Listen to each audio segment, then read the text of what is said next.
We have been reaching out to all of the many candidates who are seeking to represent this great city. Now, y'all, we know the show is national, but as I tell y'all all the time, what happens in New York City is going to have national Right. implications. And who runs this city really also is going to show up prominently in the national discourse. Speaker Adams, talk with us, if you could, about why it is, as someone who, as you said in that video, you did not start out in public service. You and I both got our starts in corporate America. Why do you seek to not only represent the city in your current capacity, but what is it about the mayoral position that also calls your name to this form of leadership? Oh my gosh, Lurie, you used the word that I use. It's a calling. I never enter into anything just placing myself there because it would not be effective. So I always look onto my faith as a woman of faith, and I accept, the calling that comes my way. And this race truly is a calling. I saw the need, and New York, for those that are not in New York, we know New York is on the minds of everyone across this country. We've seen, our leadership in New York go from one extreme to the other. We've been a part of a lot of trauma and drama. We've seen corruption, all of it. And I just got tired of it, like every other New Yorker. I'm tired of the trauma. I'm tired of the scandal. I'm tired of the drama. I'm tired of hearing negative chatter. About the city that I love. And I knew that I could not sit back and do nothing. I had to get into this race. It's been a while. People have been asking me for a long time, Adrienne, get into the race. Please run for mayor. Please run for mayor. And I said, no, no, no, no, no, I'm not going to do this. But then there came a time where I watched four deputy mayors in this mayoral administration resign at the same time. And for me, something snapped, and I said, "Oh no, no, no! This can't work." It was like watching the brains jump out of a computer. These people were the backbone of what makes New York City run, the people that worked most closely with me and my staff on the city council. And I knew that I had to get into this race because New York deserves better. New York definitely deserves a change. And I'm not in this for myself. I'm in this for everybody, for all of us. I'm an everyday New Yorker. You know, when those four deputy mayors resigned, it was following a host of scandals. And just quite frankly, as somebody who pays taxes in this city, whose children were born in this city, it was disgusting. Like, I'm just gonna, these are my words, not yours, Speaker Adams, but it was disgusting to see this level of flagrant disregard for the law. And I know that there are cases that have been dropped, curiously, as against the current mayor, not necessarily cases that have been dropped against others. So we know that there is some there. We saw not only in this administration people who resigned, but we also saw the Department of Justice, the Southern District of New York, also saw scores of people. I shouldn't say scores, that technically means 20. A whole lot of people who were willing as lifetime prosecutors to give up their positions rather than to be affiliated with the real miscarriage of justice that was taking place as it pertains to the investigations into the allegations against current Mayor Eric Adams. But in addition to that, as somebody who has really been an advocate for equity in this city, I've been very concerned about poor issues of poor people face in this city. I was also troubled to see early on that the willingness to balance the budget on the backs of the most vulnerable New Yorkers early on in the current mayor's administration was very troubling to me. And in light of the fact that right now we're seeing what it looks like when at the federal level the government is seeking to cut services and programs, it feels like what we're witnessing at the federal level, we all saw as New Yorkers as the current administration got underway with cuts to education, cuts to libraries, cuts to homeless services, cuts to everything except NYPD. Talk to us about what framework you would use to balance New York City's budget and to ensure that there is going to be an equitable distribution of resources for all New Yorkers, not just those who have a billionaire's choice of options that most of us simply could not even imagine. Yeah, Lurie, you just did that thing. You just did that. You you put it down exactly the way that it has been. Just imagine now, I'm the leader of the city council, the first Black speaker, the most leading the first women majority in the city's history, the most diverse city council that this city has ever seen. And I am up against last year a budget that would strip the majority of Black and Brown people, along with our cultural institutions, strip things that we have looked for, things that actually bring forth and work towards the economic engine, quite frankly, of the city of New York. I had to restore that funding. First of all, I couldn't believe it coming from a Black mayor. All the things that were being taken away from, and we could actually see the negative impact already on education and on the library system. People were up in arms. This is such a diverse city. We have folks here, particularly in my borough, the Worldsboro, Queens, speaking more languages than we have probably in the world. They're all here in Queens. And the libraries, the services were cut. This is where languages are learned. This is where seniors learn. This is where children, the secondary place of education for New York City, are our public. I'm actually a former library trustee. And I could not let this go on. I'm a former educator as well in the education space. So all of these things are intertwined for me.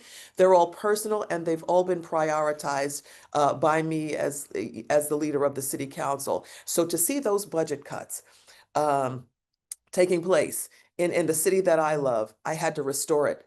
But I always said we should never restore as a city council. Restore, I wanted us to be the council of building, not the council of restoration. And that is what this mayor turned into this council for last year's budget. We had to become the city council of restoration. Should have never happened. But I could not let this city go without the proper funding that it needed, our children go without the resources that they needed, our seniors go without the food that they need in our climate right now when it comes to food insecurity, and so much more. So under my leadership, yes, the money is back. Yes, the food resources are back. Yes, the public library, and I've even included 7-day service now to a lot of the public libraries that didn't have it before. Yes, I've baselined $50 million for our cultural institutions so that we can still enjoy, tourists can still come and enjoy. That is what is Broadway, what is our museums of natural history, and all of the other great, great places of cultural experiences that New York has to offer. This is my fourth budget now, and thankfully, I have gotten in quite a bit of baselining so that nobody coming after me as a city council speaker, or when I'm moving forward as the mayor, the first woman mayor of the city of New York, we will never have to go back to the trough and ask for money again when those areas have been baselined. When we talk about restoration versus building, I think that's such a powerful frame of what could be versus what currently is. Mhm. As someone who is now throwing your hat into the mayoral election, what would your vision for building look like? How would you take this baseline that you and the other members of the most diverse council in city history have been able to establish, or should I say reestablish, having had to bring it back from the cuts that the mayor implemented? What would a vision under of New York City look like under a mayor Adrienne Adams? And I got to add that Adrienne in there so people are Please. clear about who we're talking about here.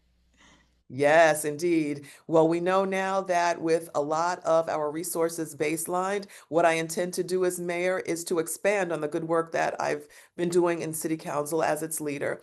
There's nothing like the power in the mayoral seat. So where our hands have been tied on the city council level and the great work has been done, there is but so much that we have been able to do, or that I have been able to do as the leader of the city council. But as mayor, Lurie, though that power is there in that seat, I will be able to look at our resources more expansively and really again do that work that I've wanted to do, and that is build on these things for New York, build on our education for New Yorkers, build on those things that make people want to come and stay in New York.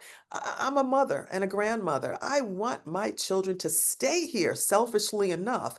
I don't want them to look out of state for some place to go and live. And yet that's the story of New York right now. We can't afford to stay here. Our children can't afford to stay here. They're looking to go other places. I want my grandchildren who ride the public transportation system every single day. And they tell me, well, we're a little scared to get on the train and the bus. And I, I have to do this for them.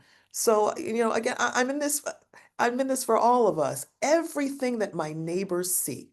And I've been living in South Jamaica, Queens for over 35 years, raised my four children there in the same home. When I open my front door, Lurie, I see the same thing that every New Yorker sees. And those are things that we need to work on as far as quality of life issues. I look towards my right and I may see, quality of life issues when it comes to littering and illegal dumping somewhere. I look towards my left and I may see something else in the way of noise pollution and just the backfiring and the noise coming from the cars, from the radios that are just too much. And and elsewhere, there's just so much to report as an everyday New Yorker. I dare say that the former governor can never call himself that. He can never call himself Oh. one of us, an everyday New Yorker, something that we all live through on a daily basis. So that's why I'm in this thing. I want to be accountable, not just to my family, but to every single family in this city of New York, because I am every family. You mentioned the former governor. Let's sit there for just a bit. As you all may be aware, or and if not, let me be the first to tell you, child, is a whole lot of people running to be mayor of New York City, including former Mayor Andrew Cuomo. Now, we Governor. have also asked Governor, I'm sorry, Governor Cuomo. We're going to bind that in the name of Jesus. Former Governor Andrew Cuomo, governor for the state of New York. Now, some of you may be thinking, why would a governor then seek a position as a mayor of a city within the state over which he used to have jurisdiction as a governor? That just tells you all how significant the city of New York actually is. But Governor Andrew Cuomo, when he was in office, you may recall he administered or he governed at a time when we had an entity known as the IDC, this group of independent, and I'm putting that in air quotes, Democrats that sort of caucused alongside the Republicans, which really ended up blocking a lot of the policies that Democrats were trying to push forward at the state level. I can only imagine how awful something like that would be at the New York City level if that were to be this form of governance that were employed at the mayoral position. Talk to us about how you would deal with the very diverse perspectives of what community growth and development looks like as it pertains to the Republican members of the city council vis-a-vis the Democrat and independent members of the city council. We all know that New York City is technically a blue city in a bluish, purplish kind of state, but in our most recent election, we also saw that there was a huge swing and increase in terms of Republican voters. Talk to us about how you would balance the policy interests of all of the parties, and then dare I even add the Working Families Party, which is the party line that I tend to vote down. How would you balance those interests without succumbing to the sort of thing that we saw Andrew Cuomo do that really worked to the detriment of New Yorkers all across the state? Fabulous question, Lurie, and thank you. I've lived that life. As the first Black speaker of the New York City Council, coming in almost 4 years ago, that is what my council looked like, the majority of whom were coming in that had never, ever been elected officials. They had never legislated before. They had never managed an office before, and coming from very, very diverse backgrounds, from advocacy to nonprofits and other places, from the very left to the very right and everything in between. This is a group of colleagues that I have managed very successfully for almost 4 years. And folks said, how is she ever going to bring coalition with so many different views and just so many different walks of life and all of it? Well, we've done it very well. I've done it very well. And that is because of the skill or the skills that I bring with me. I'm not a career politician. I come from corporate America, like we said, like you do. And those skills are very valuable. So I come from the private sector for almost 2 decades. And then took those skills into my life as an elected official in the public realm. Those skills are very valuable: listening skills, movement skills, listening skills, and communication skills, being able to organize effectively and appropriately. I brought that into city council as the speaker, and we've been very successful in making sure that everybody knows that they're respected as a part of this body.